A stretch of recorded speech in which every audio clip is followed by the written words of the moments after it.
கர்த்தர் மாற்ற நல்லவராக இருக்கிறார். ஸ்தோத்திரமானவரே, படைத்த காணிக்கைக்காய் கொடுத்த கரங்களுக்காய் வாழ்ந்த அந்த சமூகத்துக்காய் நன்றியோடு ஸ்தோத்திரிக்கிறோம். தொடர்ந்து கர்த்தர் நடத்தும். இயேசு நாமத்தில் கேட்கிறோம் பிதாவே. ஆமென். அமர்வோம்.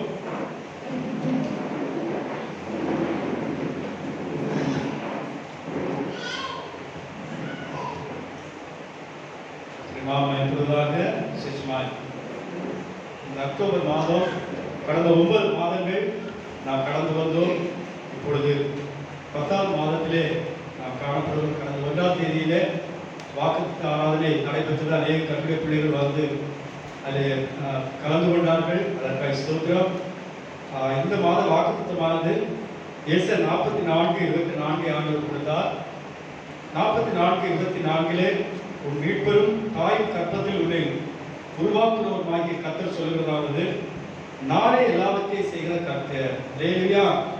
தேவனாகிய கர்த்தர் சகலத்தையும் செய்கிறவர். நானே எல்லாவற்றையும் செய்வேன் என்று முழு பொறுப்பையும் அவர் எடுத்துக்கொள்கிறார். உங்களை குறித்தும், உங்கள் வீட்டாரை குறித்தும், உங்கள் பிள்ளைகளை குறித்தும், யாவரை குறித்தும், உங்கள் எல்லா காரியங்களை குறித்தும் அவர் சொல்லுகிறார், நானே எல்லாவற்றையும் செய்கிற கர்த்தர். நான் ஒருவராய் வானங்களை விரித்து நானே பூமியை பரப்பினவர். இது நாம் நம்பப்படியாக சொல்லுகிறார். மீண்டும் நாம் மனிதர்களாகிய நாம் படைப்பிலே மிகவும் சிறிய ஒரு படைப்பாக காணப்படுகிறோம். மேன்மைமிக்க ஒரு படைப்பு. ஆனால் நாம் அதாவது தம்மில் தாமே ஆணையிட்டார் என்று சொல்லுகிறாரே, வேறொருவர் உயர்ந்தவர் இல்லாதனாலே ஆபிரகாமுக்கு தம்மில் தாமே ஆணையிட்டு கொடுத்தார், நான் உன்னை ஆசீர்வதிப்பேன் என்று. அவ்விதமாய்த்தான் நான் ஒருவராய் வானங்களை விரித்து நானே பூமியை பரப்பினவர் சொல்லுகிறேன், நானே எல்லாவற்றையும் செய்கிற கர்த்தர் என்று என் தேவனாகிய கர்த்தர் சொல்லுகிறார். அல்லேலூயா. தேவன் எங்களுக்காக யாவை செய்வார் என்று நீங்கள் விசுவாசிங்கள். அதைத்தான் கடந்த நாட்களே தியானித்தோம். ஏசாயா 44:2 உன்னை உண்டாக்குறவரும் தாயின் கர்ப்பத்தில் உன்னை உருவாக்குறவருமாகிய உனக்கு துணை செய்கிறவருமாகிய கர்த்தர் சொல்லுகிறார், என் தாசனாகிய யாக்கோபே, நான் தெரிந்து கொண்டேன், இஸ்ரவேலே, பயப்படாதே என்று அந்த 2வது வசனத்திலே 44 ஏசாயா 44:2 சொல்கிறதை பார்க்கிறோம். ஏசாயா 44:4 உன் பிள்ளைகள் புல்லின் நடுவே நீர்க்கால்களின் ஓரத்தில் உள்ள அலரி செடிகளைப் போல அவர்கள் வளர்வார்கள், அவர்களை நான் பாதுகாப்பேன், அவர்களை ஆசீர்வதிப்பேன் என்று சொல்கிறார். அல்லேலூயா. தேவன் ஒரு மனுஷன் மேல் பிரிய வைக்கும் போது அவர் என்ன செய்கிறார்? அவரையும் அவருடைய பிள்ளைகளையும் சந்ததிகளையும் அவருடைய குடும்பத்தார் எல்லோரையும் தன்னுடைய வளையத்துக்குள்ளாக பாதுகாப்புக்குள்ளாகி கொண்டிருக்கிறார். அல்லேலூயா. அதுதான் தேவன் ஆபிரகாமை பிரிய வைத்தார். என்ன நடந்தது? ஆபிரகாமை பிரிய வைத்த போது தேவன் அந்த ஆபிரகாமையும் சந்ததிகளையும் அவனை சார்ந்த லோத்துவையும் சேர்த்து காப்பாற்றினார். ஆமென். அல்லேலூயா. என் ஆபிரகாமை நம்பி அவர் வந்து விட்டார். ஆகிய லோத்தை என்ன செய்தார்? காப்பாற்றினார் என்று பார்க்கிறோம். நீங்கள் நானே எல்லாவற்றையும் செய்கிற கர்த்தர். சில வசனங்களை வாசித்து நாம கர்த்தருடைய பந்திக்கு நேராக போக இருக்கிறோம். ஏசாயா 44:24 நானே எல்லாவற்றையும் செய்கிற கர்த்தர். ஆதியாகமம் 15 அதிகாரம் அதனுடைய 7வது வசனத்தை வாசித்து பாருங்கள். 15:7 ஆபிரகாம் சொல்லுகிறார். ஆபிரகாம் பார்த்து கர்த்தர் சொல்லுகிறார். 15:7 பின்னும் அவர் அவரை நோக்கி, இந்த தேசத்தை உனக்கு சுதந்திரமாக கொடுக்கும் பொருட்டு உன்னை ஊர் என்று கல்தேயருடைய பட்டணத்திலிருந்து அழைத்து வந்த கர்த்தர் நானே என்றார். கர்த்தர் நானே எல்லாவற்றையும் செய்கிற கர்த்தர் என்று பார்த்தோம். அவர் எப்படிப்பட்டவர், என்னென்ன காரியங்களை செய்தார் என்று பார்க்கும்போது நானே எல்லாவற்றையும் செய்கிறவர் ஆபிரகாமை பார்த்து சொல்லுகிறார், உன்னை ஊர் என்கின்ற கல்தேயருடைய பட்டணத்திலிருந்து அழைத்து வந்த கர்த்தர் நானே. அப்படின்னா என்ன அர்த்தம்? நான் உன்னை ஆசீர்வதிப்பேன், நான் இந்த தேசத்தில் உன்னை, அதை தொடர்ந்து நீங்க வாசிக்கும் போது, நான் இந்த தேசத்தில் உன்னை நிலைப்படுத்துவேன், இந்த தேசத்தில் உன்னை ஆசீர்வதிப்பேன், நான் நாட்டுவேன் என்று அவர் உறுதிப்படுத்துகிறார். அதாவது தேவன் ஒரு மனுஷனை தெரிந்து கொண்டு அவனை எவ்விதமாய் ஆசீர்வதிக்க போகிறார் என்பது எல்லாவற்றையும் அவனுக்கு சொல்லுகிறது தான் அவனுடைய பெரும் தன்மையாக காணப்பட்டது. எப்படி இயேசுவாக நீங்க புதிய ஏற்பாட்டை வாசித்து பாருங்க. சீசர்களை அழைக்கிறார், அழைத்து எல்லா காரியத்தையும் அவங்களுக்கு கற்றுக் கொடுத்தார். எல்லாவற்றையும் அவர் சொல்லி, ஏன்னா அவங்களுக்கு தெரியாது ஒரு குழந்தைக்கு என்ன தெரியும். அதே போன்ற அனுபவத்தில் தான் சரீர வளர்த்தியிலே இவர்கள் பெரிதாய் காணப்பட்டார்கள். சீசர்கள் மீனை பிடிக்கவும் ஆடுகளை மேய்க்கவும் அத்தி பழங்களை பொறுக்கவும் இப்படிப்பட்ட பல காரியங்கள் தெரிந்தாலும் கூட தேவனுடைய தன்மையை குறித்து அவர்கள் அறியாமல் இருந்தார்கள். தேவனுடைய ராஜ்யத்தை குறித்து அவர்கள் அறியாமல் இருந்தார்கள்.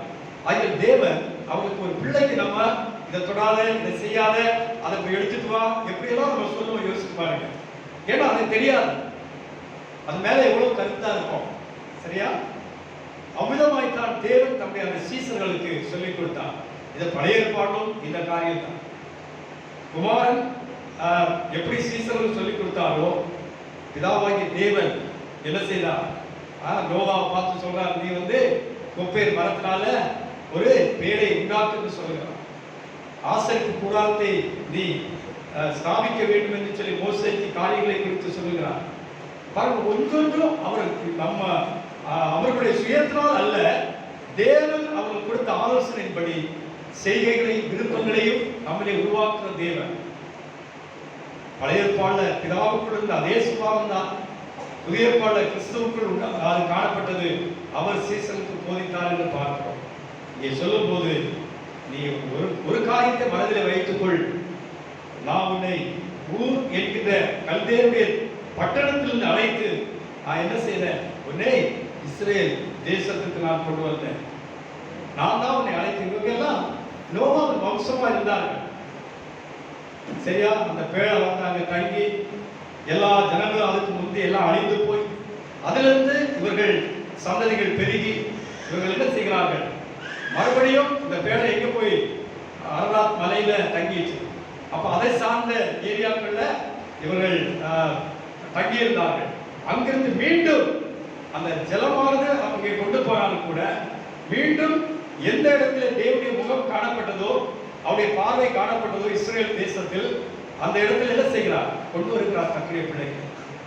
அந்த இடத்தில் தான் கிறிஸ்து பிறந்தா என்று பார்க்கிற ஒரு குறிப்பிட்ட இடத்தை தேவன் தெரிந்து கொள்கிறார். நீங்க இருக்கிற தெருவில், நீங்க இருக்கிற பகுதியில, நீங்க இருக்கிற அந்த ஏரியாவில் கர்த்தர் உங்களை தெரிந்து கொள்கிறார். உங்களுடைய முகம்தான் அவருக்கு தெரியும். ஆமென். உங்களை நேசிக்கிறவர்களை அவர் நேசிப்பார். உங்களுக்கு விரோதமாக எழுப்புகிறவர்களை அவருக்கு அவர்கள் பகைவராக இருப்பார்கள். அதான் அவருடைய தன்மை. நாம் தேவனை நேசிக்கிறதுனால், நாங்கள் தேவனை அதிகமாக நேசிக்கிறதுனால் தேவன் என்னுடைய முகத்தையே பார்த்துக் கொண்டிருப்பார். லேலுயா. அதை கண்மணி போல் பாதுகாப்பேன் என்று சொல்லுகிறார். அங்கே கர்த்தருடைய பிள்ளைகள் அந்த உறவை நீங்களும் நானும் நாம் அறிந்து கொள்ள வேண்டும். தேவனுடைய நடத்துதலை நாம் அறிந்து கொள்ள வேண்டும். அவருக்கு மற்ற யாரும் பெரிதல்ல. ஒரு நோவா தான் பெரிது, ஒரு ஏனோக்கு தான் பெரிது, ஒரு ஆபிரகாம் தான் பெரிது, ஒரு மோசே தான் பெரிது. இன்னைக்கு உங்கள் மேல் என் மேல் ஆண்டவர் நோக்கமா இருக்கிறார். லேலுயா. அதைத்தான் அங்கே பார்க்கிறது. நீ உணர்ந்துக்கொள், ஊர் என்கின்ற கல்தேருடைய பட்டணத்தில் இருந்து உன்னை அழைத்து வந்த கர்த்தர் நான் என்பதை நீ உணர்ந்துக்கொள். நீங்க எந்த ஊர்ல இருந்து வந்தீங்க? நீங்க சென்னைக்கு வந்திருக்கிறீர்கள் அல்லது வேறொரு ஊர்ல இருந்து நீங்கள் அழைத்து வரப்பட்டிருக்கிறீர்கள். கர்த்தர் சொல்கிறார், நான் தான் உன்னை அழைத்து வந்தேன். இதுல நான் நிறைய சொல்லலாம். எப்படி இருக்குன்னே தெரியாதபடி 90ஆவது வருஷத்துல நான் முதலாக சென்னைக்கு நான் வந்தேன். என் தகப்பன் சொல்லுவார், கன்னியாகுமரி மாவட்டத்தில் நாங்க இருக்கிற அருமனையிலிருந்து நான் வேற ஒரு ஊருக்கு போறேன் அப்படின்னு சொல்லும்போது எங்க அம்மா எல்லாம் சொல்லுவாங்க, நான் இந்த இடத்த விட்டு போகக்கூடாது, நம்ம சொந்தக்காரங்கெல்லாம் இருக்கிறாங்க. ஏன்னா ஒரு பயம், அதாவது போனா நம்ம எப்படி பிழைப்போம், எல்லாத்தையும் இழந்து விடுவோம் என்ற ஒரு பயம்தான் அதுக்கு காரணம். நாங்க எல்லாம் அழுதுருக்கிறோம், அப்பா எங்கேயுமே நீங்க எங்களை கூட்டு போக கூடாது, ஒரு பயம்தான். ஆனா போயிருந்தா அவங்க வேற லெவல்ல இருந்திருப்பாங்க. லேலுயா. கர்த்தருக்கு ஸ்தோத்திரம். அவருக்குள்ள ஒரு ஏறுதல் இருந்திருக்கு தகப்பனாருக்குள்ள. ஆனா உறவு என்ன செய்கிறது? சொந்தங்கள் விடவில்லை. அங்க இருந்து ஒரு 50-70 கிலோமீட்டர் வித்தியாசத்துல போயிருப்பாங்க. அவ்வளவுதான் அவங்க டிஸ்டன்ஸ். அவர் யோசித்த இடம். ஆனா 800 கிலோமீட்டர் தாண்டி நான் வரும்படியாக கர்த்தர் உதவி செய்யலாம். லேலுயா. பாருங்க, அவருக்கு தெரியும் இங்க இருந்தா அவருக்கு வேலைக்கு ஆகாது, போ, நான் காண்பிக்கும் தேசத்துக்கு போ.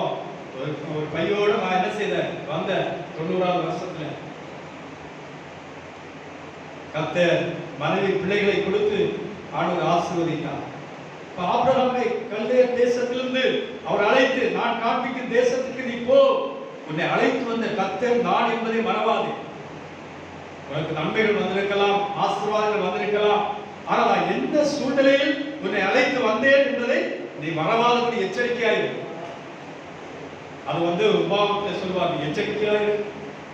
மோசே சொல்லும்போது சொல்லுவார், எப்படியெல்லாம் நீங்கள் எகிப்தில் அடிமைப்பட்டிருந்தீங்க, உங்களுடைய பெருமூச்சு சத்தத்தை கேட்டால் கர்த்தர் விடுதலையாக்கிறார், செங்கடலை தாண்டி வந்தீர்கள், வனாந்தரத்தின் வழியாக நடத்தப்பட்டீர்கள், எத்தனை எதிராளிகள் அவர்கள் எல்லாம் கர்த்தர் முறியடித்தார் என்று நீ மறவாதே மறவாதே மறவாதே.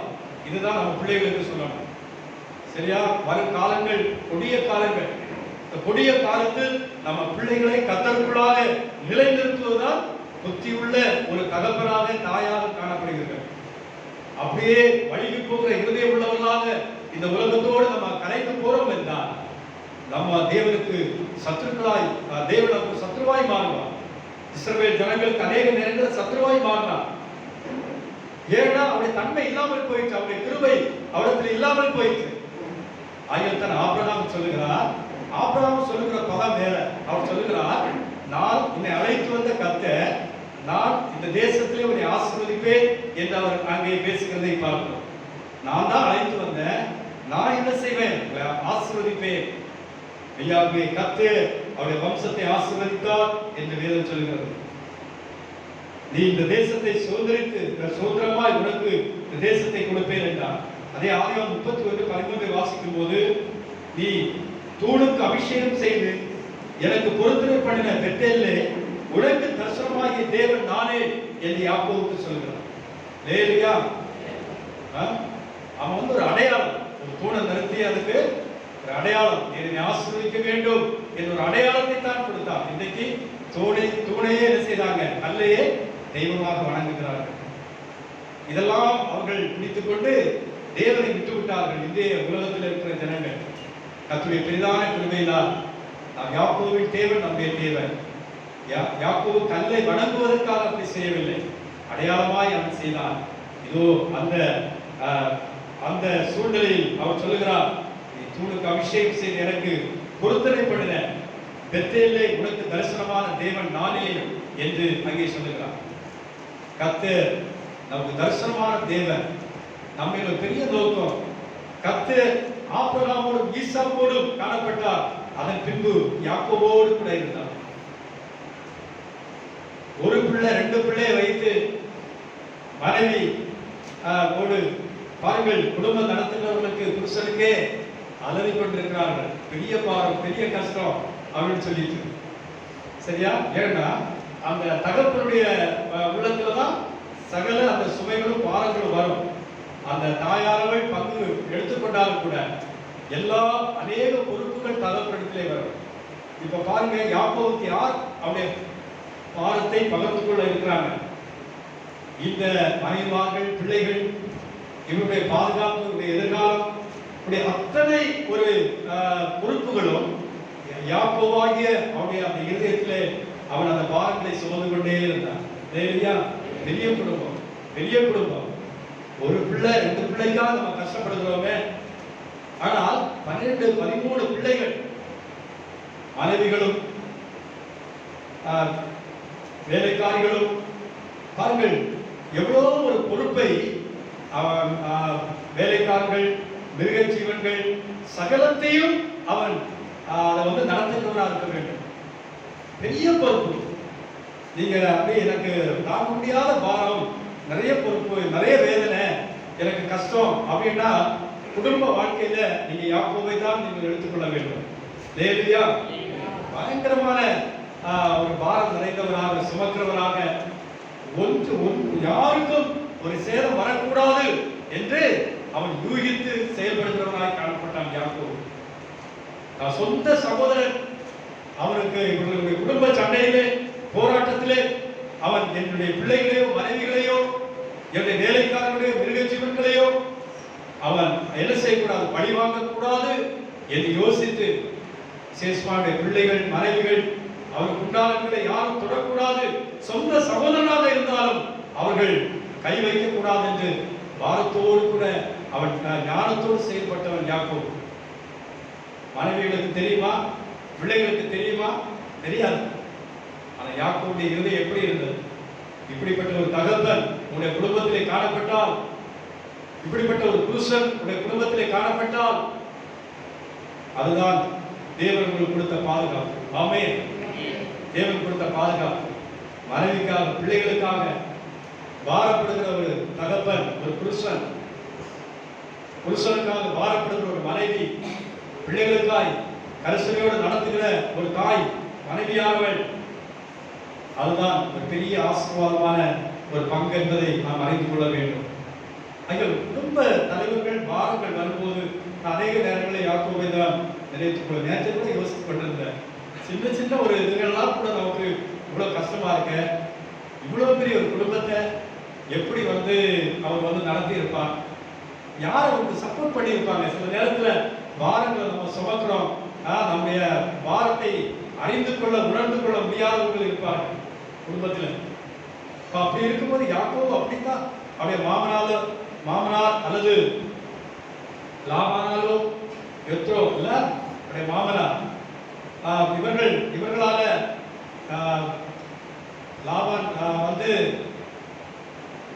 யார் மச்சான் இல்ல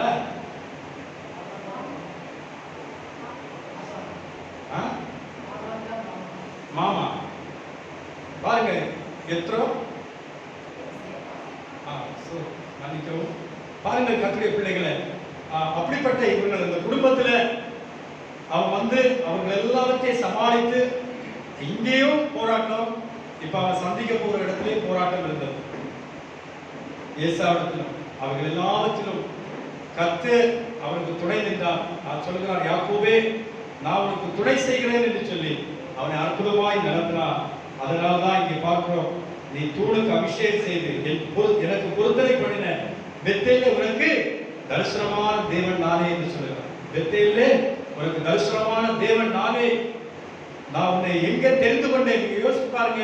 நீங்க ஒரு வேதனையான இடத்துல, வெறுமையான சூழ்நிலையில, தள்ளப்பட்ட நிலையில, இனி எனக்கு ஒரு வாழ்க்கை உண்டா என்று நீங்கள் எண்ணின ஒரு நிலையிலே உங்களுக்கு அங்கே ஆண்டவர்களை அங்கதான் சந்திக்கிறார். அங்க சந்தித்த தேவன், நான் இன்னும் அதை கைவிடல. மனுஷர்கள் கொஞ்ச நாள் அந்த உறவு இருக்கும், அப்புறம் மறந்து போவாங்க. இதுதான் மனித சுபாவம், அவ்வளவுதான் முடியும். ஆனா தேவன் அப்படி அல்ல. முடிவு பரியந்த நம்மை நடத்த, ஒரு மரணம் பரியந்த நம்மை நடத்த வல்லவராக இருக்கிறார். தேவன் ஒருவர் தான் நம்மை அவருமாய் நடத்த முடியும். இல்லையா? மற்றவர்களால் முடியவே முடியாது. ஆகியதான் யாத்திராகமம் 6:29 யாத்திராகமம் 6:29 கர்த்தர் மோசேயை நோக்கி, நானே கர்த்தர், நான் உன்னோடு சொல்லுகிறவர்கள் எல்லாம் நீ எகிப்து ராஜாவாகிய பார்வோனுக்கு சொல்லுகிறார். அவரை தைரியப்படுத்துகிறார். நானே கர்த்தர், நீ பயப்படாத, நான் உனக்கு சொல்றதெல்லாம் நீ. நம்ம ஒரு ரேடியோ போன்ற ஒரு நிலை தான். அங்க வானிலை அங்க ஒலிபரப்புறத ரேடியோ என்ன செய்கிறது, சொல்லுகிறது. அதே போலதான் தேவன் அங்கிருந்து சொல்லுகிறார். அதை நம்ம சொல்லணும். பரலோகத்திலிருந்து, பரலோகத்தின் தேவன் சொல்லுகிறதை நம்ம அவர் வீட்டுக்குள்ளே சொல்லுகிறதை போல நம்ம நம்ம சுயமா எதுவும் செய்யக்கூடாது, அதை மட்டும் செய்தால் போதும். இப்போ இவ்வளவு கிட்டத்தட்ட 30 லட்சம் ஜனங்களை மோசே என்ன செய்யணும், வழி நடத்தி வர வேண்டும். அவருடைய பெருமூச்சு சத்தம் தேவ சமூகத்தில் எட்டிட்டு அதற்கென்று ஒரு மாஸ்டர் பிளான் போடுறார்.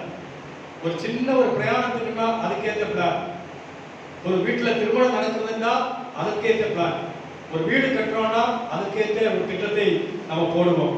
ஒரு தூர ஸ்தலத்துக்கு பிரயாணம் ஆகணும் என்றால் அதற்கேற்ற விதத்திலே பிளான் பண்ணுவோம் இல்லையா? எல்லாத்துக்கும் ஒரு பிளானிங் இருக்கு. இப்ப தேவன் ஒரு பெரிய பிளான், அதாவது இத்தனை வருஷம் 430 வருஷம் எகிப்தில் அடிமைப்பட்டு இருக்காங்க. இவர்களை கிளப்பி கொண்டு போகிறது என்பது ஒரு பெரிய திட்டம். என்ன செய்கிறார்? மோசே, ஆரோன் என்ற இவர்களை கொண்டு தேவன் ஒரு பெரிய திட்டத்தை செய்கிறார். நான் சொல்றதை நீ போய் பார்வோனிடத்திலே சொல்லு, எகிப்து ராஜாவாகிய பார்வோனுக்கு சொல், இப்படிப்பட்ட வாதைகள் எல்லாம் நீ விடலன்னா இப்படிப்பட்ட சம்பவங்கள் எல்லாம் நடக்கும். தேவனுடைய வார்த்தை மாறாது. இன்றைக்கும் அவர் நேசிக்கிற அவர் பிரியமான பிள்ளைகளோடு அவர் பேசுகிறவராக இருக்கிறார். அந்த சத்தத்தை கேட்கிறவர்கள் பாக்கியவான்கள். அதை கேட்க ஆரம்பித்தால் உடைய வாழ்க்கை ஜெயமாய் மாறுகிறது. மனுஷனுடைய ஆலோசனை நல்லதுதான், ஆனால் கர்த்தருடைய ஆலோசனைகளை நாம் கேட்கிறவர்களா இருக்க வேண்டும். எந்த ஒரு எதிர்கால திட்டமானாலும் நீங்க கர்த்தருடைய சத்தத்தை கேட்டால் நிச்சயமாக அது இடர் இருக்காது என்பதை நீங்கள் அறிந்து கொள்ள வேண்டும். சொல்லுகிறார் கர்த்தர் மோசேயை நோக்கி, நானே கர்த்தர், நான் உன்னோடு சொல்லுகிறவைகளை நீ எகிப்தின் ராஜாவாகிய பார்வோனுக்கு சொல். ஒருவரை சந்திப்பதற்கு முன்பாக அவரிடத்தில் என்ன பேச வேண்டும் என்று நீங்கள் கர்த்தருடைய சமூகத்திலே கேட்கும் போது உங்க சுயமான வார்த்தை அல்ல, தேவனுடைய வாயிலே வார்த்தைகளை போடுவார். இல்லையா? அந்த வார்த்தைகள் அது காயப்படுத்துகிறதா இருக்காது, அது சமாதானத்தை ஆறுதலை கொடுக்கிறதாக இருக்கும். ஆனால் பார்வோன் மனம் திரும்ப அவனுக்கு எத்தனை எச்சரிப்பு பாருங்க. ஏன் 10 வாதை சொல்லுங்க, அவனுடைய இருதயம் கடினப்பட்டது. அவன் அனுப்புற ஒரு காரியத்திற்கு கூட அந்த வல்லமைக்கு அவன் கீழ்ப்படியாமல் இருந்தான், வாதைகள் கீழ்ப்படியாமல் இருந்தான். இல்லைன்னா முதலிலே அவன் விட்டுட்டான்னா பிரச்சனையே இல்லை, அவனும் அவனுடைய ஜனமும் செங்கடல்ல அமிழ்ந்து போயிருக்க முடியாது. அவனுடைய இருதய கடினம் தான் இவ்வளவு பெரிய பாதிப்பை ஏற்படுத்தினார். தேவன் ஒரு திட்டத்தோடு இருக்கும்போது அந்த திட்டத்தை மாற்றுவதற்கு யாரால் முடியும்? இதுதான் உங்களுடைய பிள்ளைகள் வாழ்க்கையிலும் உங்கள் வாழ்க்கையிலும் நீங்கள் சிந்தித்து பார்க்க வேண்டும். தேவன் ஒரு திட்டத்தை வைத்திருக்கிறார், தேவன் இதை அனுமதிக்கிறார், தேவன் இதை செய்தார் என்றால் யார் மாற்ற முடியும்? ஆனால் தேவனால் எல்லாமே மாற்ற முடியும். கரங்களை தட்டி கத்தரை கையில் எந்த சூழ்நிலையை மாற்ற முடியும். அதுதான் அவருடைய வல்லமை. அதை நாம் உணரும் போது அவருக்கு அனுகூலமான சூழ்நிலையை அவர் உருவாக்குகிறவராக இருக்கிறார். உபாகம் 5:6 வாசிக்கிறோம். உபாகம் 5:6, ஒரு அடிமைத்தன வீடாகிய எகிப்து தேசத்திலிருந்து புறப்படப்படின உன் தேவனாகிய கர்த்தர் நானே. இந்த மாத வாக்குத்தத்தம், நானே எல்லாவற்றையும் செய்கிற கர்த்தர். இந்த மாத வாக்குத்தத்தம், நானே எல்லாவற்றையும் செய்கிற கர்த்தர். உன்னை அடிமைத்தன வீடாகிய எகிப்து தேசத்திலிருந்து புறப்பட. யாருக்கு சொல்லுங்களா? இப்ப எகிப்துக்கு போனாங்க, 70 பேராக எகிப்துக்கு போனார்கள். அங்கிருந்து 30 லட்சம் ஜனமாய் பெருகிறார்கள். பெருகி மீண்டும் இஸ்ரேலுக்கு ஆண்டவர் வழி நடத்தினார். அவர்களுக்கு பாருங்கள், உபாகத்திலே மோசே சொல்லுகிறார். மோசே அந்திய காலத்தில் சொல்லும்போது சொல்லுகிறார், எகிப்திலிருந்து அடிமைத்தனம். எகிப்து என்றால் அடிமைத்தனம். இன்னும் அடிமைத்தனத்தில் இருக்கிறீங்களா? அடிமைத்தனம் வீடாகி எகிப்திலிருந்து உங்களை புறப்பட பண்ண தேவன் கர்த்தர் நானே. கர்த்தர் இப்ப நீங்கள் நான் சுதந்திரவாளியா இருக்கிறோம். ஞானஸ்நானம் எடுத்தவர்கள், கர்த்தருடைய பந்தியிலே பங்கெடுக்கிறவர்கள், கர்த்தருக்காக வாழ்கிறவர்கள், இந்த காலை நேரத்தில் அவருடைய சமூகத்தில் ஓடோடி வந்தவர்கள் யார்? நாம் எல்லாம் அடிமைத்தனம் வீடாகிய எகிப்திலிருந்து, விக்கிரக ஆராதனையிலிருந்து, பலமான கட்டைகளிலிருந்து, பொல்லாத கிரியைகளிலிருந்து விடுதலையாக்கப்பட்ட பிள்ளைகளாக இருக்கிறோம். இப்ப நீங்கள் நான் சுதந்திரவாளி. சுதந்திரவாளிகள். நாம் அடிமைத்தனமாகிய அடிமை பிள்ளைகள் அல்ல, சுதந்திரவாளிகள். அடிமை பிள்ளைகளா யார் இருப்பார்கள்? நமக்கு தெரியும். ஏன்னா கிறிஸ்துவை அவர்கள் ஏற்றுக்கொள்ள. கிறிஸ்து உடையவர்களானால் நீங்கள் ஆபிரகாமின் சந்ததி, வாக்குத்தத்தத்தில் புத்திரருமாய் இருக்கிறீர்கள். கிறிஸ்து உடையவர்கள். ஆனா நமக்கு தான் தெரியல நம்ம யார் என்று. அநேக வேளை மறந்துடுறோம். நான் யார் என்று நான் அறிந்து கொண்டால் தேவன் தன்னுடைய தூதர்களை என்னை சுற்றிலும் இருக்கிறதை நான் உணர்ந்து கொள்ள முடியும். அவருக்கு பயந்தவர்களை சூழ பாளையம் இறங்கி பாதுகாக்கிறார். சங்கீதம் 34. நான் யார், என்னுடைய தேவன் எப்படிப்பட்டவர் என்று அறியும் போது என்னை சூழ்ந்த ஒரு பெரிய பாதுகாப்பு இருக்கு. அந்த பாதுகாப்பு என்ன? தேவன் தன்னுடைய தூதர்களை அனுப்பி என்னை விடுதலையாக்குகிறார், பிள்ளைகளை விடுதலையாக்குகிறார். எல்லா வியாதி விக்கிரகத்திலிருந்தும் பொல்லாத கட்டுகளும் நம்மை விடுதலையாக்குகிறார். நம்முடைய சாபங்களை ஆசீர்வாதமாய் மாற்றுகிறார். நம்மை விலைகளை மாற்றி நம்மை விலப்படுத்துகிறார். கர்த்தருடைய பிள்ளைகளை பார்க்கிறோம். உன்னை அடிமைத்தன வீடாகிய எகிப்து தேசத்திலிருந்து புறப்படப்பட்ட உன் தேவனாகிய கர்த்தர் நானே. அதை புதிய ஏற்பாடுல வரும்போது இயேசு என்ன சொல்லுகிறார்? பழைய ஏற்பாடுல நானே தேவன், நானே கர்த்தர், நானே வல்லவர் என்று அறிக்கை எடுக்கிறார். நமக்கு சொல்லுகிறார். அது அப்படியே ஆகிறது. புதிய ஏற்பாடுல இயேசு சொல்லுகிறார். யோவான் 4:48 ஜீவ அப்பம் நானே என்று இயேசு சொன்னார். ஜீவ அப்பம், அப்பம் நாம் பிழைப்பதற்காக உண்டாகிற உணவு. ஒரு செடி, ஒரு மரத்திற்கு எரு போட்டு தண்ணீர் பாய்ந்தால் தான் அது நல்ல பலனை கொடுக்கும். அதே போல் நன்றாக புசிக்கிற ஒருவர் அவன் ஆரோக்கியமா இருப்பான். அந்த ஆரோக்கியமான அப்பத்தை யார் கொடுக்கிறது? சொல்லுகிறார், நானே ஜீவாப்பம். லேலியா, நானே ஜீவாப்பம். அதுதான் இங்க வைக்கப்பட்டிருக்கிறது. அவருடைய சரீரத்துக்கு அடையாளமான அப்பம். அதே 6:35 வாசிக்கும் போது இயேசு அவர்களை நோக்கி, ஜீவாப்பம் நானே, என்னிடத்தில் வருகிறவன் ஒரு காலம் பசி அடையான், தாகம் அடையான். அவன் நமக்குள் வந்துவிட்டால் என்னிடத்தில் வருகிறவன் ஒரு காலம் பசி அடையான். சரியா? தாகம் அடையான். அவனுக்குள்ள ஒரு பூரணத்தை நாம் பெற்றுக் கொள்கிறோம். அவருக்குள் வரும்போது, அவரிடத்தில் வரும்போது ஒரு பூரணத்தை பெற்றுக்கொள்கிறோம். பூரணம் என்பது உலகத்தின் ஆசீர்வாதங்கள் அல்ல, அவைகளெல்லாம் பூரணம் அல்ல. அவைகள் நமக்கு தேவை, அது நம்மை கனத்துக்குரியதாக மாற்றுகிறது. ஆனால் பூரணம் என்பது என்ன? அந்த தேவனுடைய ஆவி, தேவனுடைய வசனம், தேவனுடைய சரீரம், தேவனுடைய ரத்தம், இவைகளெல்லாம் நமக்குள் வரும்போது நாம் ஒரு பூர்ண புருஷராய் மாறுகிறோம். அவருடைய ராஜ்யத்துக்குரியவர்களாய் மாறுகிறோம். அவருடைய ராஜ்யத்துக்குரியவர்களாய் மாறுகிறவர்களே ஒரு பூர்ண புருஷன். லேலியா, உலகத்துல எனக்கு 100 வீடு இருக்கு, 10 தோட்டம் இருக்கு, கார் இருக்கிறது, வசதி இருக்கிறது, அவன் பூர்ண புருஷன் அல்ல. உலகத்தின் ஆசீர்வாதங்களே பூர்ணமுடையவர்களா இருக்கலாம். ஆனால் பரலோக ராஜ்யத்தில் ஒருவன் பூர்ணப்பட்டால் ஒழிய அவன் பூர்ணமானவன் அல்ல. ஆகியால் தான் அனுதினம் அப்பப்பிட்டு அவர்கள் கர்த்தரை ஆராதித்தார்கள், ஸ்தோத்தரித்தார்கள். ஆதி நூற்றாண்டு சபையில் யோசித்து பாருங்கள். தேவன் சொன்னார், மோசே மூலமாய் கொடுத்தார், 6 நாள் வேலை செய்து 7ஆம் நாள் ஓய்வு நாள். அன்னைக்கு தேவ சமூகத்தில் வர வேண்டும். இன்னைக்கு பல இடங்களிலே சட்டத்திட்டங்கள் எல்லாம் மாறி ஆராதனை மற்றெல்லாம் நடக்கிறது, ஆராதனைக்கு மட்டும் தர ரொம்ப வருந்தக்கூடிய ஒரு சூழ்நிலை. மற்ற எல்லாமே தியேட்டர்ல இருந்து மற்ற காரியங்கள் எல்லாமே நடைமுறை ஒழுங்கா இருக்கிறது. ஆனால் கர்த்தருடைய சமூகத்துக்கு மட்டும் தடை. யோசிச்சு பாருங்க, நம்ம கர்த்தருடைய கட்டளைகளை நம்ம தள்ளிவிட முடியாது. அரசாங்கத்துடைய சட்டத்திட்டங்களை நம்ம மதிக்க வேண்டும். தேவியா, ஆகிய கர்த்தர் நல்லவர். ஆமென். கர்த்தர் நல்லவர். ஆகிய ஜீவ அப்பம் நானே என்று இயேசு சொன்னார். இயேசு அவர்களை நோக்கி, ஜீவ அப்பம் நானே, என்னிடத்தில் வருகிறவன் ஒரு காலம் பசி அடையான், தாகம் அடையான் என்று ஆண்டவர் சொல்லுகிறார். கர்த்தருடைய பிள்ளைகளே, யோவான் 10:9 வாசித்து பாருங்கள். இயேசு, நானே வாசல், என் வழியாய் ஒருவன் உட்பிரவேசித்தால் அவர் ரட்சிக்கப்படுவார். அவருக்கு ரட்சிப்பு தேவை. ஒரு மனிதனுக்கு ரட்சிப்பு தேவை, விடுதலை தேவை. அவன் என்ன செய்யணுமா? இயேசு வழியாய் வர வேண்டும். பெரிய உருக்கு கம்பி இருக்கிறது, அதை உருக்கி ஒரு நீட்டு கம்பியா வரணும்னா அதுக்குரிய அந்த அச்சுக்குள்ளாக அது வந்தாதான் கம்பியாய் வர முடியும்.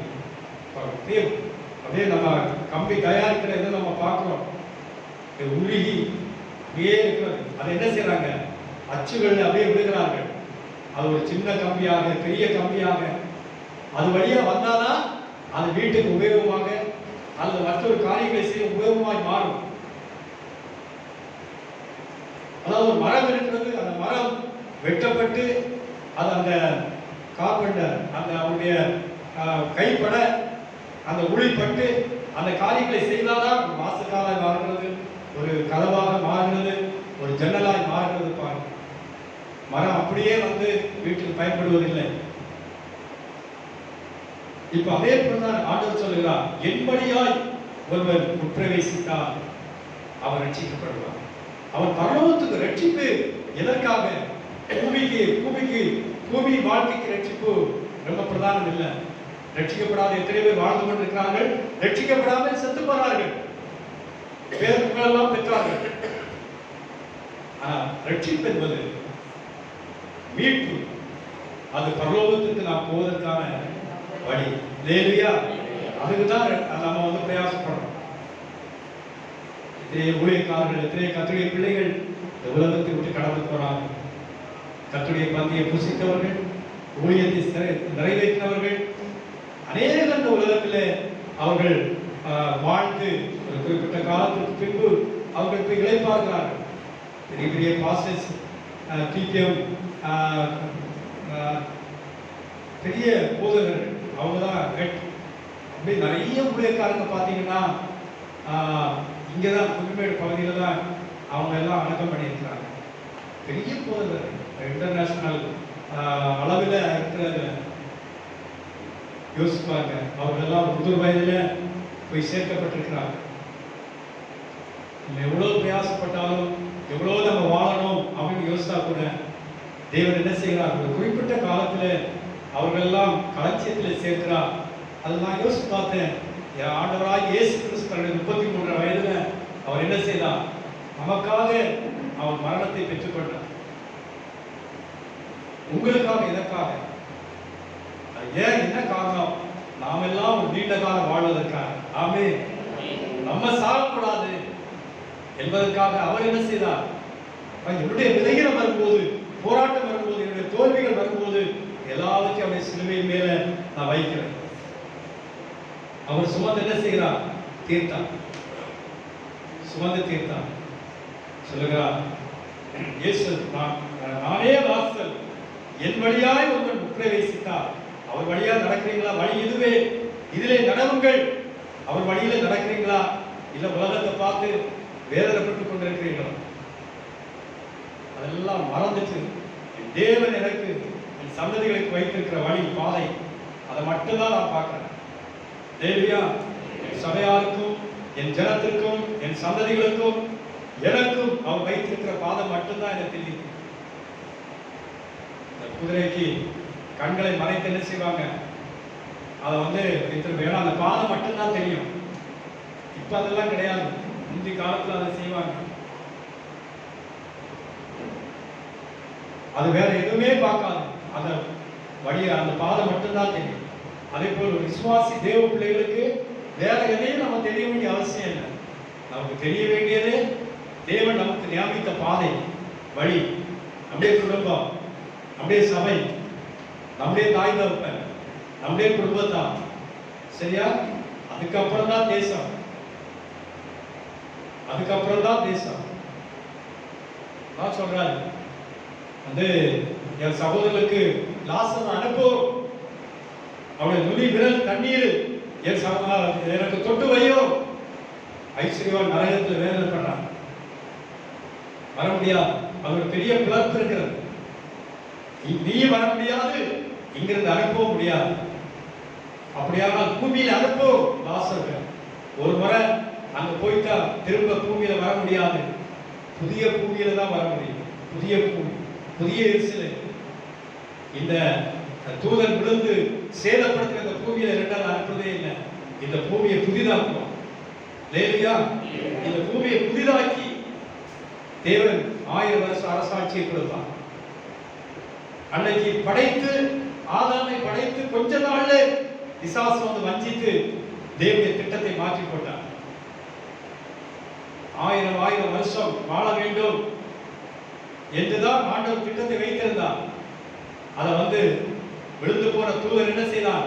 சர்ப்பத்துக்குள்ளா ஏறி ஏவாளையும் ஆதாமை வஞ்சித்தான். அவருடைய திட்டத்தில் ஒரு பெரிய ஒரு போராட்டம் வந்தது. அதனால் என்ன செய்தார்? அவனுடைய கனவு, அந்த கனவு அவன் நீண்ட காலம் அவன் ஆள வேண்டிய அந்த ஆட்சி மாறிவிட்டது. பாருங்கள், 930 வருஷம் தான் அதான் வாழ்ந்தான். அதுவும் அதிக காலம் வெளியே இருந்தான், ஏதேனுக்குள்ள இல்லை. அதுதான் அந்த 1000 வருஷ அரசாட்சியில கர்த்தர் செய்ய போற ஒரு காரியம். சிங்கம், கரடி எல்லாம் ஒன்றாய் வாழும் என்று அங்கே சொல்லப்பட்டிருக்கிறது. ஒரு வாலிபன், குழந்தை, வாலிபன் சொல்றது 100 வயது. அப்படிப்பட்ட ஒரு ஆளுகையை ஆண்டவர் வைத்திருக்கிறார். ஏதேன் தோட்டத்தில் அவர் நினைத்த அந்த ஒரு வாழ்க்கையை ஆண்டவர் வைத்திருக்கிறார். அதற்காக தான் நம்ம பிரயாசப்படுகிறோம்.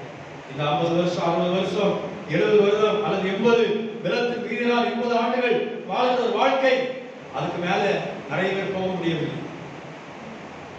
அவங்களும் என்ன செய்யறாங்க? போதும் அப்படின்னு அடைஞ்சிடறாங்க. சிலர்தான் 90, 100 அப்படியே போயிட்டு இருக்கிறாங்க. லேலியா, கர்த்தர் ஸ்தோத்திரம். ஆனால் 1000 வருஷம் ஆட்சியிலே மரணமே இல்லாத ஒரு ஆளுகை ஆண்டவர் வைத்திருக்கிறார். லேலியா, கர்த்தர் ஸ்தோத்திரம். அது எவ்வளவு சந்தோஷமா இருக்காங்க. யோவான் 10:11, நானே நல்ல மேய்ப்பன், ஆடுகளுக்காக ஜீவனை கொடுக்கிற நல்ல மேய்ப்பன். யோவான் 10:11 வாசிப்பார்கள். எடுத்தீங்களா? நானே நல்ல மேய்ப்பன். நல்ல மேய்ப்பன் ஆடுகளுக்காக ஜீவனை கொடுக்கிறார். இயேசுவே நல்ல மேய்ப்பன். அதே யோவான் 11:25 நானே உயிர்த்தெழுதல். அவரை கட்டி பிடிச்சிட்டோம்னா நாம் உயிர்த்தெழுவோம். ஆமென். ஹல்லேலூயா. சிலுவையிலே அவர் சொன்ன அவருக்காக பேசுற 2 வார்த்தைனால வலது பக்கத்து கடல் என்ன செய்தான்? பாரடைஸ் கொண்டு போயிட்டான், பரதீஸ் கொண்டு போயிட்டான். நீ இன்றைக்கு என்னோடு கூட இருப்பா. ஹல்லேலூயா. பாருங்க, அவர் சொல்லுகிறார், நானே உயிர்த்தெழுதலும் ஜீவனுமா இருக்கிறேன். என்னை விசுவாசிக்கிறவன் மரித்தாலும் பிழைப்பான். மரித்தவர்களுக்கெல்லாம் பிழைப்பு இருக்கிறது. கரங்களை தட்டி கரங்களை மையப்படுத்த. முதலாவது மரித்தவர்களுக்கெல்லாம் பிழைப்பு இருக்கிறது. பாவத்துக்கு மரித்தவர்களுக்கும் இந்த பூமியிலே பிழைப்பு இருக்கிறது. இதைதான் செய்துட்டு நாம இப்ப இருக்கிறோம். பாவத்துக்கு மரித்து நீதிக்கு பிழைக்கிறது. ஞானஸ்நானம். ஞானஸ்நானம் பெற்ற பிள்ளைகள் பாவத்துக்கு மரித்து நீதிக்கு பிழைத்து இருக்கிறோம். இனி நான் அல்ல, கிறிஸ்துவே என்னில் பிழைத்து இருக்கிறார். அதில் எப்பொழுதுமே பிழைப்பு உண்டாகிறது அவரை விசுவாசிக்கும் போது. விசுவாசம் உள்ளவராகி ஞானஸ்நானம் பெற்றவர் ரட்சிக்கப்படுவார். விசுவாசியாதவனோ ஆக்கலைக்குள்ளாய் கேட்கப்படுகிறது ஆகாத ஒன்றை தள்ளிவிடுகிறார். அவ்வளவுதான். தேவன் வந்து மனுஷனுடைய பாதத்தில் விட வேண்டிய அவசியம் இல்லை. ஆனால் அதை கூட செய்தார். சிசுடைய கால்களை கழுவினார். யாருமே ஆண்டவர் இயேசு அதை அவர் செய்ய வேண்டுமா? ஏன் அதை செய்தார்? என்னிலிருந்து நான் எடுக்கப்பட்டிருக்கிறான். அவரால் படைக்கப்பட்ட மனுஷன். அந்த பெருமை அகந்தை என்பதே இல்லை. இன்னைக்கு நம்ம அதை பிடிச்சிட்டு இருக்கேனால்தான் அநேக ஆசீர்வாதங்கள் நம்ம இழந்து போகும். அதுக்கு இடமே கொடுக்க கூடாது. நான் சார்ந்த மனத்தாழ்மையுமா இருக்கிறேன். நீ இடது பக்கம் போற, வலது பக்கம் போற. நீ இங்க எடுத்தா நான் அங்க வர, நீ என்ன அங்க எடுத்தா அங்க வருகிறேன். இதுதான் ஒரு தெய்வீக சுபாவம். ஆமென். ஹல்லேலூயா. அப்படிப்பட்ட ஒரு சுபாவம். அடிக்கப்படுகிற ஆட்டை போல வாய் திறவாமல் இருந்தார். சொல்லி இருக்கலாமே, முடியாது, நான் தேவகுமாரன் இல்லை. அது யாருக்காக? உங்களுக்காக, எனக்காக அதை சகித்தார். அதைத்தான் நானே உயிர்த்தெழுதலும் ஜீவனுமா இருக்கிறேன். என்னை விசுவாசிக்கிறவர் மரித்தாலும் பிழைப்பார். மரித்த பரிசுத்தவான்கள் பிழைப்பார்கள், எழும்புவார்கள். இது எந்த அனுபவத்தில் சொல்லுகிறார்? லாசருவை ஆண்டவர் உயிர்த்தெழ செய்ய அந்த அனுபவம். யோவான் 12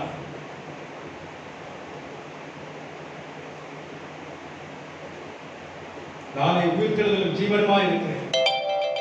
யோவான் 11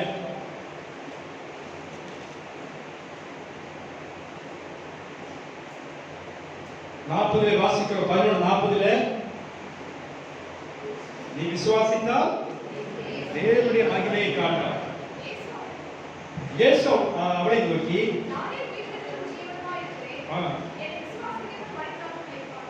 25:40 இயேசு அவளை நோக்கி நீ விசுவாசித்தால் தேவனுடைய மகிமையை காண்பாய் என்று நான் சொல்லவில்லையா? இதெல்லாம் இந்த காலை நேரத்தில் நமக்கு சொல்லுகிறார். நீ விசுவாசித்தால், நான் விசுவாசிக்கிறேன், நான் விசுவாசிக்கிறேன். சரியா? நீ விசுவாசித்தால் தேவனுடைய மகிமையை காண்பார். ஆண்டவர் அவரை விசுவாசித்த அந்த பிள்ளைகளை தேவன் என்ன செய்தார்? துக்கத்திலிருந்து ஆறுதல் படுத்தினார். லாசரை எழுப்பினார். அவன் அவரோடு கூட போஜனம் பண்ணினார். மறுபடியும் லாசர் மரித்தார். இயேசுவும் மரித்தார். மறுபடியும் லாசர் மரித்திருப்பார். ஹல்லேலூயா. கர்த்தருக்கு ஸ்தோத்திரம். பிறக்காமல் மரித்த ஒருவர் உண்டு. பிறக்கவே இல்லை, மரித்தார். யார் அது? ஆதாம். ஹல்லேலூயா. 2 முறை மரித்தவர்களும் உண்டு. யார் அது? லாசரு. மரியாமல் எடுத்துக்கொள்ளப்பட்டவர்கள் உண்டு. ஏனோக்கு, எலியா. வேதத்தில் நிறைய காரியங்கள் இருக்கிறது. கர்த்தருக்கு ஸ்தோத்திரம். கர்த்தருடைய பிள்ளைகளை சொல்லுகிறார், நானே எல்லாத்தையும் செய்கிற கர்த்தர். இந்த அக்டோபர் மாதத்துல கர்த்தர் சொல்ல, நான் நீங்க செபத்திலே நீங்கள் வேதத்தை வாசித்து நீங்கள் தேவ சமூகத்திலே சொல்லுகிற காரியத்திற்கு ஒரு பெரிய பிரதிபலனை தருகிறார். நீங்க சோதித்து பாருங்கள். அவர் சொல்லுகிறார், நானே எல்லாவற்றையும் செய்கிற கர்த்தர். அவருடைய வாழ்க்கையில் இந்த அக்டோபர் மாதம் செய்கிற காரியம் என்ன என்பதை நான் காண இருக்கிறேன். அவர் செய்கிற காரியங்களை நீங்க எழுதுங்க, ஒரு நோட் எடுத்து எழுதுங்க. இந்த மாதத்துல கர்த்தர் என்னுடைய வாழ்க்கையில இந்தந்த காரியத்தை அவர் செய்தார் என்று நீங்கள் எழுத ஆரம்பிச்சா படிப்படியான நன்மைகள் உங்களுடைய வாழ்க்கையில வரும். ஆமே, நீங்க அதை வித்தியாசத்தை காண்பீர்கள். எத்தனை பேர் விசுவாசிக்கிறீங்க? கர்த்தர் உங்களை ஆசீர்வதிப்பார். கண்களை மூடி ஜெபிப்போம். நானே எல்லாவற்றையும் செய்கிற கர்த்தர். ஆபிரகாமை பார்த்து தேவன் சொன்னார், உன்னை ஊர் என்கின்ற கல்வி தேசத்திலிருந்து அழைத்து வந்த கர்த்தர் நானே. எகிப்திலிருந்து விக்கிரவான கொல்லாத கிரியிலிருந்து அழைத்து வந்த கர்த்தர் நான் என்பதை நீ அறிந்து கொள்.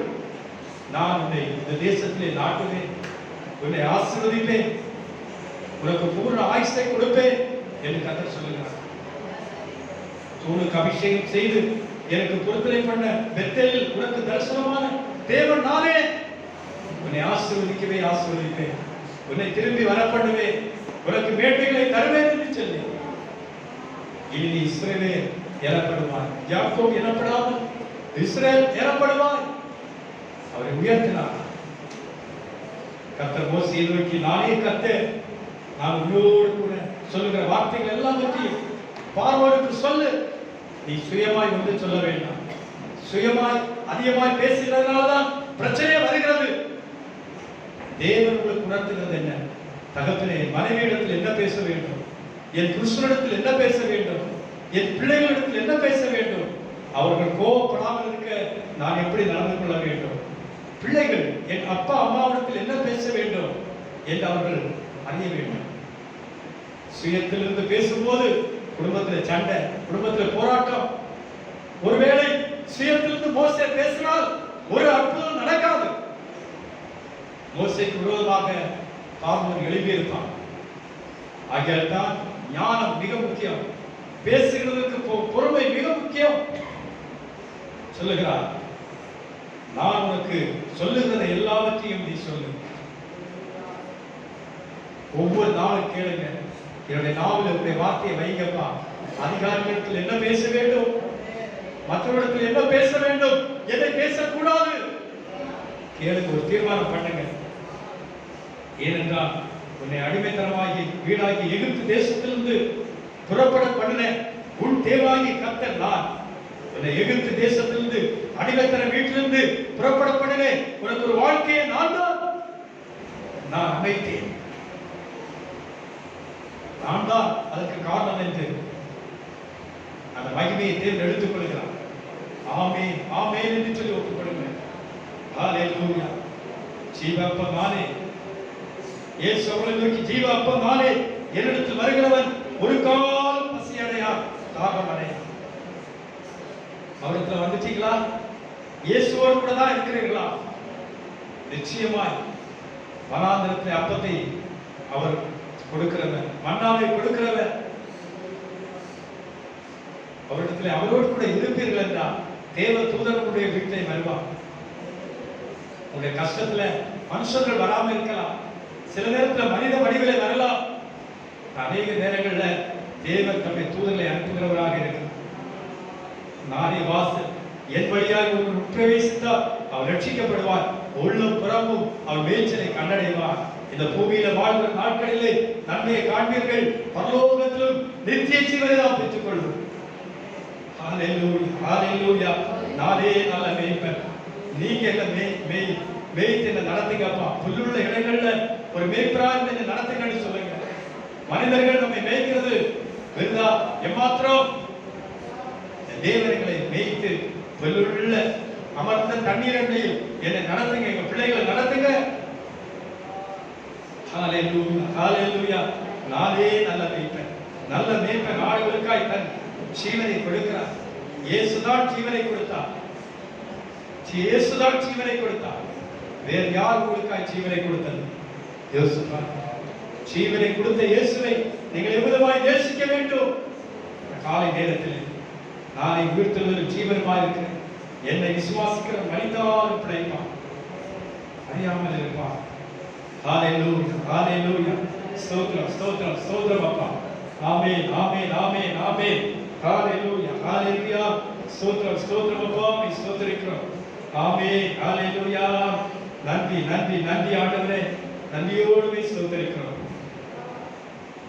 சிங்காசனத்தில் வீற்றிருக்கும் பரிசுத்தரே பரிசுத்தரே, சிங்காசனத்தில் வீற்றிருக்கும் பரிசுத்தரே பரிசுத்தரே, ஆராதனை உமக்கு ஆராதனை, ஆராதனை உமக்கு ஆராதனை, ஆராதனை உமக்கு ஆராதனை, ஆராதனை உமக்கு ஆராதனை. எழுத்து விளக்கில் மத்தியிலே உலாவிடும் எங்கள் பரிசுத்தரே, எழுத்து விளக்கில் மத்தியிலே உலாவிடும் எங்கள் பரிசுத்தரே, ஆராதனை உமக்கு ஆராதனை, ஆராதனை ஆமென், ஆராதனை, ஆராதனை உமக்கு ஆராதனை, ஆராதனை உமக்கு ஆராதனை. பரிசுத்தமும் சத்தியமும் ஆவியின் திறவுகோலை உடையவரே, பரிசுத்தமும் சத்தியமும் ஆவியின் திறவுகோலை உடையவரே, ஆராதனை உமக்கு ஆராதனை, ஆராதனை உமக்கு ஆராதனை, ஆராதனை உமக்கு ஆராதனை, ஆராதனை உமக்கு ஆராதனை. சிங்காசனத்தில் வீற்றிருக்கும் பரிசுத்தரே ஓ பரிசுத்தரே, சிங்காசனத்தில் வீற்றிருக்கும் பரிசுத்தரே பரிசுத்தரே. கண்களை மூடி. ஆம் தகப்பனே, நாளை எல்லாவற்றையும் செய்கிற கர்த்தர், எங்களுக்காக யாவை செய்து முடித்து விட்டீர். அந்த நன்மைகளை நாங்கள் சோதரித்துக் கொள்ள உதவி செய்யும். நீ பயப்படாதே, நான் உனக்கு துணை செய்கிறேன். யாக்கோபே, நீ பயப்படாதே, நான் உன்னோடு கூட இருக்கிறேன். நீ கலங்குகிற காரியங்கள், நீ பயப்படுகிற காரியங்கள் எனக்கு தெரியும். நீ பயப்படாதே, நான் உன் பிரயாணத்திலே நான் உன்னோடு கூட இருக்கிறேன். அப்படி அவர் நம்மோடு இருக்கும்போது நாம் சந்திக்கும் எல்லா காரியத்திலும் ஜெயத்தை தருகிறார். சூழ்நிலைகளை அனுகூலமாக்குகிறார். நான் தேவன் என்பதை நீ அறிந்து கொள். நானே கர்த்தர், வேறு ஒருவர் இல்லை என்பதை நீ அறிந்து கொள். இந்த யுத்தம் கர்த்தருடையது. இந்த யுத்தம் கர்த்தருடையது. இதில் உனக்கு ஜெயத்தை தரும்படியாக தேவனுடைய வலது பக்கத்தில் இருக்கிறார். அவருடைய கரமுடைய தலையின் மேல் இருக்கிறது. அவர் பலத்த காரியத்தை செய்வார். பலன் உள்ளவருக்காகவும் பலன் அற்றவருக்காகவும் உதவி செய்வது லேசான காரியம். உன்னுடைய பலன் அல்ல, தேவனுடைய பலன்.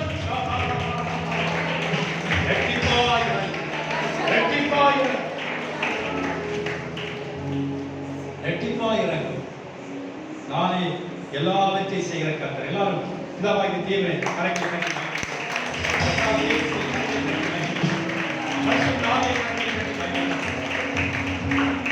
பரிசுத்த பந்தியை ஆசீர்வதித்தால் சிலுவையிலே ஜெயமெடுத்தீரே, இந்த பூமியிலே நாங்கள் ஜெயமெடுக்க உதவி செய்யும். இதை ஆசீர்வதி இயேசு நாமத்தில் கேட்கிறோம் பிதாவே. ஆமென் ஆமென். கர்த்தருடைய பந்திக்கு நாம் ஆயத்தமாவோம். கல்வாரி அன்பை எண்ணிடுவே, கண்கள் கரைந்திடுவே,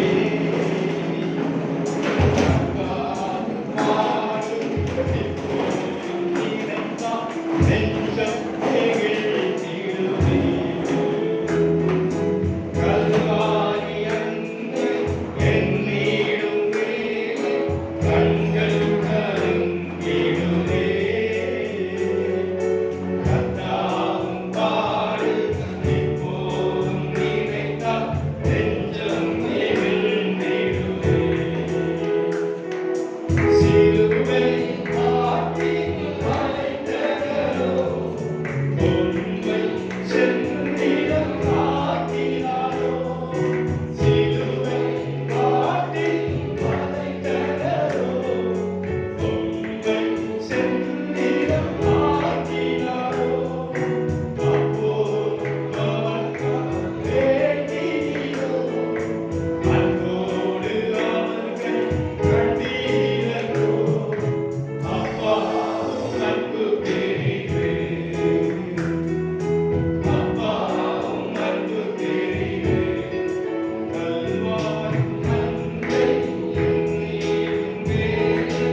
செய்து முடித்தார்.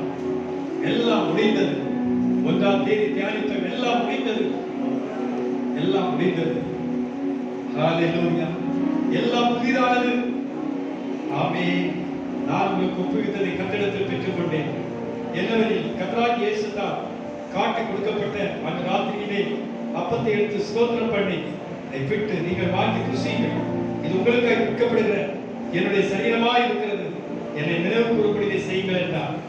போஜனம் பண்ண பின்பு அவர் அந்தபடியே பாத்திரத்தை எடுத்து, இந்த பாத்திரம் என் இரத்தத்தினால் ஆகிய புதிய உடன்படிக்கையா இருக்கிறது. நீங்கள் இதை பானம் பண்ணும் போதெல்லாம் என்னை நினைவு கூறும்படி செய்யுங்கள் என்றார். அதில் நீங்கள் இந்த அப்பத்தை புசித்து இந்த பாத்திரத்தில் பானம் பண்ணும் போதெல்லாம் கர்த்தர் வரவளவும் அவருடைய மரணத்தை தெரிவிக்கிறீர்கள். மரணத்தை அறிவியுங்கள், தெரிவியுங்கள்.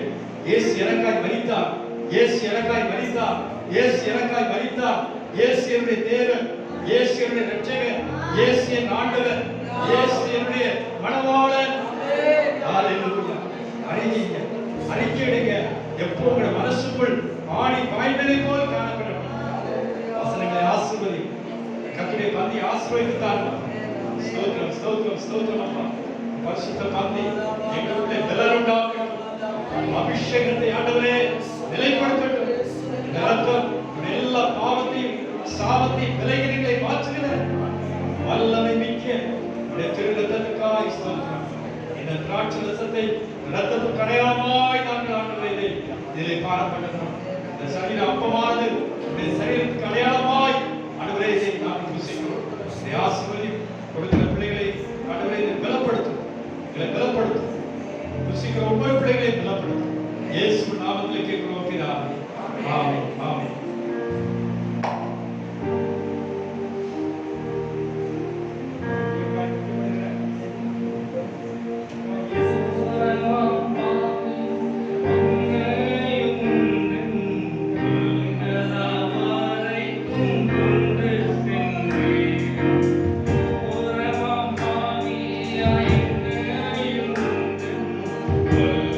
Love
கரத்தில் கொடுக்கப்பட்ட அப்பத்தை ஸ்தோத்திரத்தோடு இயேசுவின் சரீரமாய் நினைத்து நாம் புசிப்போம்.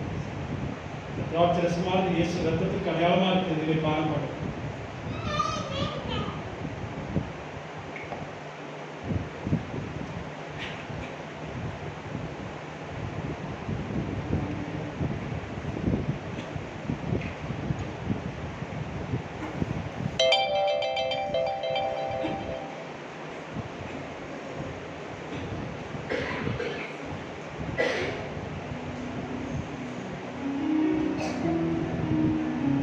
கரங்களை தட்டி பிதாவாய் தேவனை நாமப்படுத்துவோம். கர்த்தர் இயேசு கிறிஸ்துவை நாமப்படுத்துவோம். பரிசுத்த ஆவியானவரை நாமப்படுத்துவோம். நானே கர்த்தர், அதில் வேறொருவர் இல்லை. நானே சகலத்தையும் செய்து முடிக்கிறவர். நன்றி தகப்பனே, ஸ்தோத்திரம் அப்பா. எல்லாவற்றையும் எங்களுக்காய் செய்கிற தேவனப்பா, ஒவ்வொரு பிள்ளைகளையும் பாதுகாத்து கூட நடத்தும். இந்த மாதம் முழுவதும் அவர்களை ஆசீர்வதிப்பா. ஓ எஸ்ஐ 44:24 படி தேவனுடைய ஆசீர்வாதங்கள், பாதுகாப்பு, நன்மைகள் அவருக்கு உண்டாகட்டும். எல்லா துதிகர மகிமை செலுத்துகிறோம். இயேசு நாமத்திலே கேட்கிறோம் பிதாவே. ஆத்துமாவே கர்த்தரை ஸ்தோத்திரி, என் உள்ளமே பரிசுத்த நாமத்தை ஸ்தோத்திரி. ஆத்துமாவே கர்த்தரை ஸ்தோத்திரி, அவர் செய்த சகல உபகாரங்களையும் மறவாதே. பிதாவாகிய தேவனுடைய அன்பும் இயேசு கிறிஸ்துவின் கிருபையும் பரிசுத்த ஆவியானவருடைய ஐக்கிய சிநேகமும் உலகம் முழுவதில் இருக்கின்ற பரிசுத்த தெய்வ மக்களோடும் வந்திருக்கிற ஒவ்வொரு பிள்ளைகளோடும் இது முதல் கூட எப்போதும் கூட இருப்பதாக. ஆமென். என்னுள்ளம் தேவன்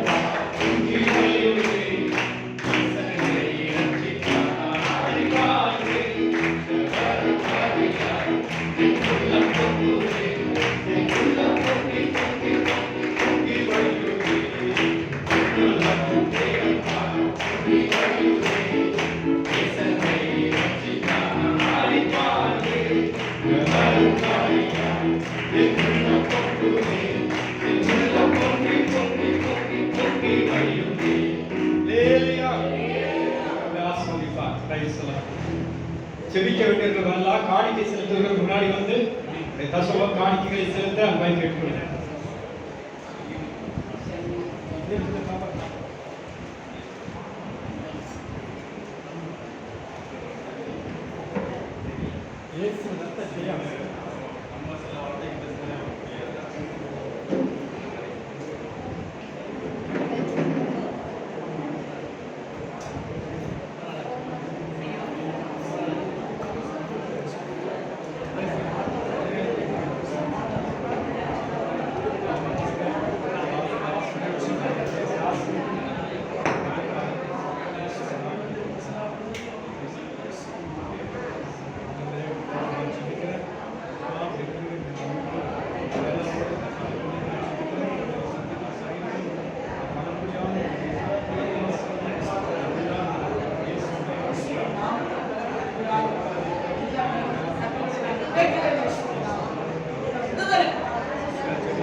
மகிமைப்படுத்த தாவீது கொடுக்கிற அந்த அபிஷேகம் அந்த மேடைகளை போய் வாசிக்கும்